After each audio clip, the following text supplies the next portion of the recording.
und den Negativschlagzeilen. Und noch was ist auffällig, sie sagt nichts mehr.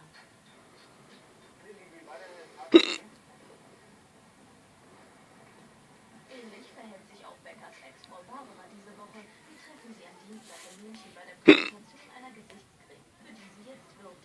Sie wirkt entspannt, in sich ruhig. Und das, obwohl der Name Becker gerade unschöne Schlagzeilen macht. Ich muss auch wirklich sagen, dass ich auch niemand bin, der zurückguckt und denkt, so und so was. Ich bin auch nicht im Zahn zurückguckt, sondern wirklich immer nach vorne guckt. Für mich auch das, was mir wichtig ist und was mir wesentlich ist. Und halte mich an den guten Sachen fest.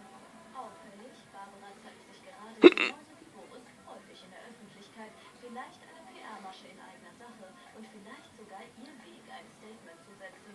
Und auch wenn sie noch immer seinen Namen trägt und ihn auch behalten will, bleibt sie konsequent. Sagt, dass sie nicht sagt, zu ihm, zu seinem Buch und dem ganzen Chaos.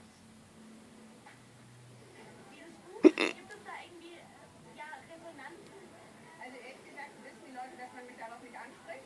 Du hast es noch nicht gehört.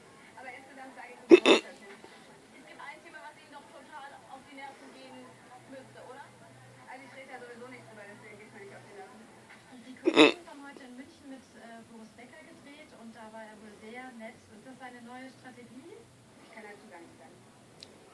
Wie kennen Sie ihn denn? Kennen Sie ihn so nett und freundlich? Dazu sage ich auch nichts.